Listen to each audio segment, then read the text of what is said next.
family. My name is Vicki Dillard, and I'm pleased to be a contributor here on African Diaspora News Channel. As you come in, please make sure that you like, that you share, and that you subscribe to this amazing network. Thank you so much. Let's get ready to get right on into it, family. You all know that we're in a very contested and hot season for the presidential election. We are very aware of Donald Trump's open, public, anti-Black racism rhetoric and policies that he supports and proposes and so forth, right?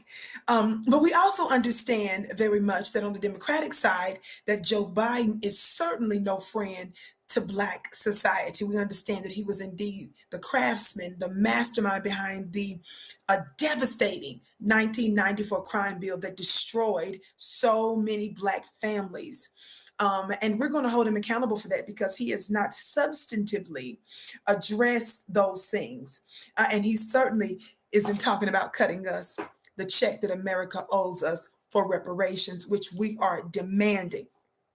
Now, with that being said, I want you to consider something. Joe Biden, in a video that was done apparently not too long ago, I want you to pay attention very quickly to this video. On drugs was one that Pat Moynihan, and he's a great guy. You remember the crack epidemic came from the Bahamas, and we were told by medical doctors at the time that because it permeated the membrane of the brain more quickly, it was the crack you never come back. It was somehow fundamentally different than someone in a beautiful neighborhood like this sniffing a line of cocaine would get not automatic sentence for. Say what nut? What did Jim Crow Joe just say? Does anybody understand the cognitive decline chit-chat that he was mumbling about at that event? Family, what you just witnessed was an anti-Black presidential candidate justifying and using language to cloak justification for anti-Black policies. See, the power, this is what matters. The policies, the power of a white supremacist that is a politician, they actually have the power to legislate their racism. See, when you're dealing with your garden variety, your trailer variety racist, they'll just be in a little piece of a yard, in a little piece of a neighborhood, mad and angry and hating on us. For a lot of them. Somebody talk Black to me. But when you're in positions of power like that, you can actually legislate your racism, your discrimination against us. And that is precisely what Joe Biden and Congress did. Many of you may already remember the major disparity between crack cocaine. Now think about what he said. First of all, he used the word Bahamas. He said that the crack came from Bahamas. As you know, when you think of Bahamas, what's the first thing that comes to your mind? And you all know we're a global Black network here. It's meant to it's meant to be dog whistle for Black folk. It came out of that Black island. We know when you do the research that you know that a lot of the drugs, including crack cocaine, was made in America. And it was funneled into the Black community. We proved that in no limit of time. Those are just facts, right? But he invoked that as code, the word Bahamas code for Black, right? And then he turned around and blamed it on medical doctors, and he invoked Monahan's name in it. And then he started talking about how doctors said, trying to justify the disparity between folk that do crack and those that sniff cocaine. He tried to say that, we were told by doctors and stuff that it permeates the membrane more quickly. So because they're saying they use junk science and doctors to hide their racism behind, to justify their anti-Black legislation, do you understand? Do you see how they do it? They're saying that because it permeates the membrane faster, we're going to give those who do crack more time. As you know, these drugs were brought into the Black community, intentionally destroying our people. We know about that, right? And so they made these different labels. They call this crack here and cocaine there. Why? Because they knew that the cocaine that they allowed to be brought into our neighborhoods, Black folk had a greater tendency of doing cocaine rather than doing crack than cocaine, sniffing cocaine. That's why the disparities were legislated like they were, because they knew who was likely to be the ones involved with the crack situation, because they set it up that way, thus giving our people more time. Remember when Obama got in office, he tried to lower the disparity some, but he still didn't make it completely even.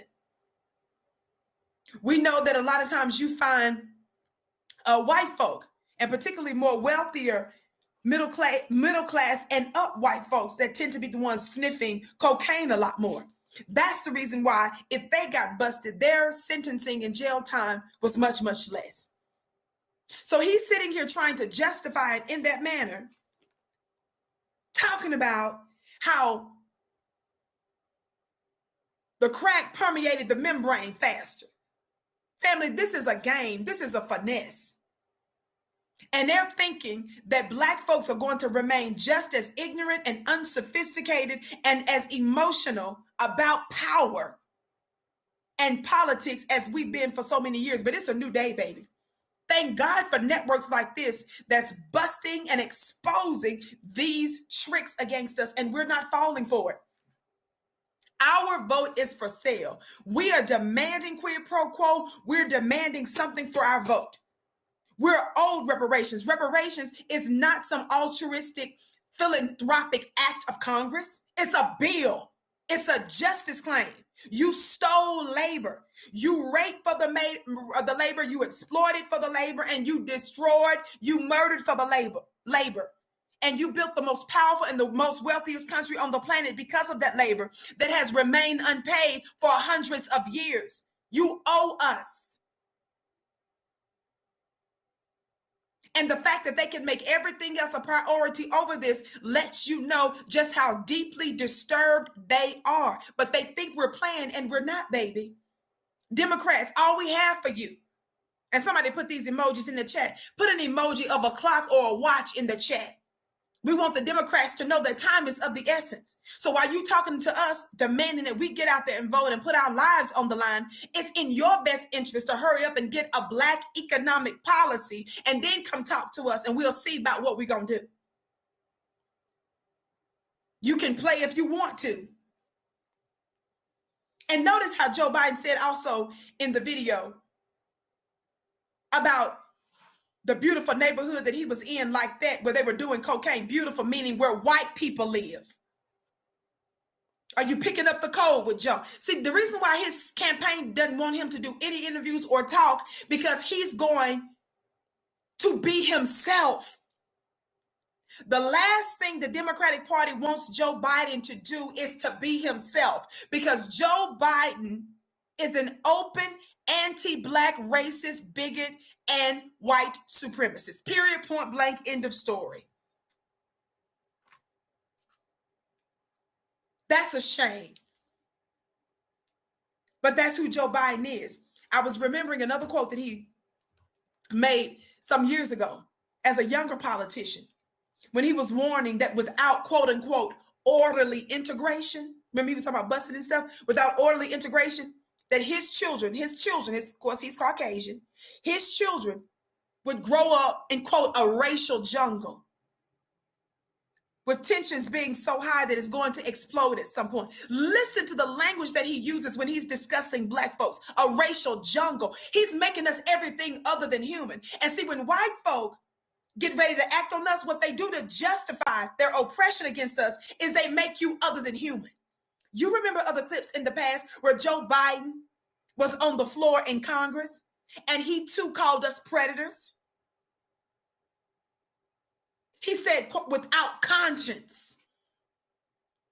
When they say stuff like that, when the Hillary Clintons of the world call us super predators, when Joe Biden is calling us predators, when they're on code like that, saying those things about us, it's meant to make us anything other than human. And things and people and individuals that are not human, you can do whatever you want to with them. Peep the game. But y'all can keep playing that way if you want to. Baby, we are the prophetic children of Israel that's coming out of Egypt. And we're going to enter our promised land. And just like it's written, some of the folks that were delivered from the bondage in Egypt, all of them didn't go into the promised land. The older generation that had that corrupt mindset, they were delivered from Egypt, but Egypt was still in them. God let them die off, except for 2, Caleb and Joshua. The rest of them, God let die off. He didn't even let them enter the promised land.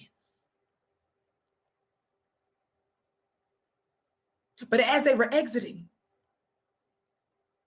don't forget, prior to the exit, the government of the day, Pharaoh of the day, was intransigent. He hardened his heart. Remember, every time they made a request to do right by them, he refused. Democrats, you guys can keep acting like you don't hear us if you want to. You can keep refusing to do exactly what we tell you guys to do in terms of reparations if you want to. What do you find? The more he hardened his heart, the more plagues, hello COVID-19, hello climate change, the more plagues God allowed to come upon that land until they let them go. And they didn't just let them go. Remember, the scripture says they left with substance. Hello, reparations. We want you all to know, America, that you can do right by us voluntarily or involuntary. It's your choice. But we're going to get ours because it's written. Thank you so much for tuning into this amazing network. Again, make sure you like, you share, you subscribe to this network and this podcast. My name is Vicki Dillard, and you can contact me. All of my information is on my website at MissVickiTV.com. That's MissVickiTV.com. The link should be in the chat. And follow me on Instagram at VickiXDillard. I'm so excited that I'm conducting my amazing weekly mastermind classes where once a week on Wednesday nights, you have direct access to me, exclusive VIP access to me, where I am dropping you one spiritual jewel a week. I elaborate on it and give you information and revelation. And many people have given amazing testimonies of changes in their lives. And then I answer your questions. We've got a special 2-hour intensive angel mastermind class coming up the end of August. You don't want to miss that as well. You can go to clubvicky.com. If you sign up for my weekly mastermind for $1, you can get free access to my 2-hour angel intensive at the end of the month. Thank you so much. I can't wait to see you again.